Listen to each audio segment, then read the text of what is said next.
ഒരു തെരഞ്ഞെടുപ്പിൻ്റെ താൽക്കാലികമായ വോട്ട് വാങ്ങലും കൊടുക്കലിനും അപ്പുറത്തുള്ള അപകടകരമായ രാഷ്ട്രീയ പ്രശ്നങ്ങൾ അന്തർലീനമായിരിക്കുന്ന ഒന്നാണ് ജമാഅത്തെ ഇസ്ലാമിയോടും RSSനോടുമൊക്കെ നമ്മൾ എടുക്കുന്ന നിലപാട് എന്ന് പറയുന്നത്. ഇന്ത്യയിൽ RSS പ്രതിനിധീകരിക്കുന്ന ഹിന്ദുത്വ ഫാസിസം ദേശീയ അധികാരത്തിലാണ്. അതിനെതിരായിട്ടുള്ള പ്രതിരോധത്തിൻ്റെ വഴികളിലാണ് ഹിന്ദുത്വ ഫാസിസത്തെ പിന്തുണക്കുന്ന ഇന്ത്യൻ കോർപ്പറേറ്റുകൾ പ്രതിനിധീകരിക്കുന്ന നിയോ ലിബറൽ നയങ്ങൾക്കും വർഗീയതക്കുമെതിരായിട്ട് കേരളം ഒരു ബദലായി മാറിയിരിക്കുന്നത്. കഴിഞ്ഞ 10 വർഷക്കാലമായി ലോകോത്തരമായ ഒരു മാതൃകയായിട്ടത് മാറിയിട്ടുണ്ട്. ഇവിടെ കോൺഗ്രസിനെ പ്രതിനിധീകരിച്ച് വന്നിരിക്കുന്ന എൻ്റെ സുഹൃത്ത് ഹരി പറയുന്നത് പഴയ കേരളത്തിലേക്ക് തിരിച്ചു പോകണം. ഏത് കേരളത്തിലേക്കാണ്? ഭാസ്കരൻ ഉണ്ണി പറഞ്ഞ കേരളത്തിലേക്കാണോ? 19-ാം നൂറ്റാണ്ടിലെ കേരളത്തിലേക്കാണോ? അന്ധതയുടെയും അനാചാരങ്ങളുടെയും അതേപോലെ സർവ്വവിധത്തിലുള്ള വിവേചനങ്ങളുടെയും ഒരു കേരളം. ആ കേരളത്തെ കൊണ്ടുവരാനാണ് നിങ്ങൾ ആർത്തവലഹളക്കാരോടൊപ്പം ചേർന്നത്. 10 വർഷത്തിന് അപ്പുറത്തുള്ള ഒരു കാലമായിരിക്കും. 10 വർഷം മുമ്പുള്ള ഒരു കാലമേ അദ്ദേഹം ഉദ്ദേശിക്കുന്നുണ്ടാവുള്ളൂ.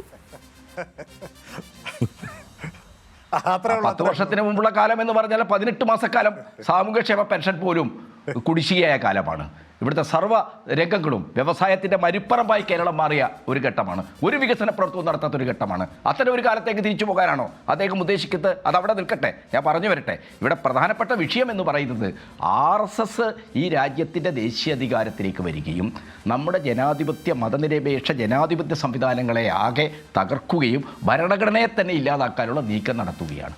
ഇതിനെതിരായിട്ട് ഈ രാജ്യത്ത് BJP ഇതരമായ എല്ലാ രാഷ്ട്രീയ കക്ഷികളുടെയും മതനിരപേക്ഷ ജനാധിപത്യ പ്ലാറ്റ്ഫോം വിശാലമായ തലത്തിൽ ഉയർത്തിക്കൊണ്ടുവരണം.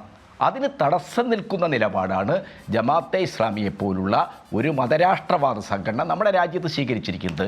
ഇവിടെ കാരശ്ശേരി മാഷ് പറഞ്ഞല്ലോ, സൂചിപ്പിച്ചല്ലോ, 2011 ജമാഅത്ത് ഇസ്ലാമി കേരളത്തിൽ ഒരു രാഷ്ട്രീയ പാർട്ടി ഉണ്ടാക്കുന്നത്.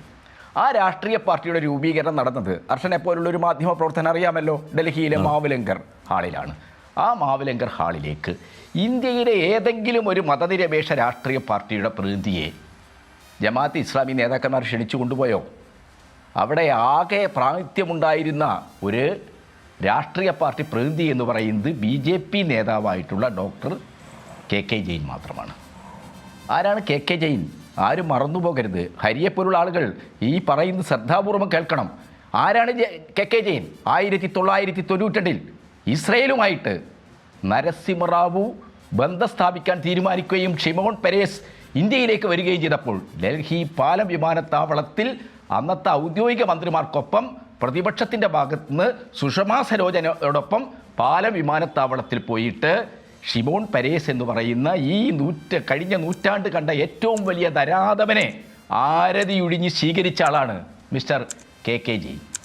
ആ KK ജെയിനെയാണ് ഇവിടെ ന്യൂനപക്ഷ രാഷ്ട്രീയം പറയുന്ന CPM മുസ്ലിം വിരുദ്ധ ഹിന്ദുത്വ പാർട്ടിയാണെന്ന് നെറേഷൻ ഉണ്ടാക്കാൻ 24 മണിക്കൂറും പണിയെടുക്കുന്ന ജമാഅത്തെ ഇസ്ലാമിക്കാർ അവരുടെ രാഷ്ട്രീയ കക്ഷിയുടെ രൂപീകരണ സമ്മേളനത്തിൽ ക്ഷണിച്ചു കൊണ്ടുപോകുന്നത്. അപ്പോൾ കാര്യം വ്യക്തമാണ്.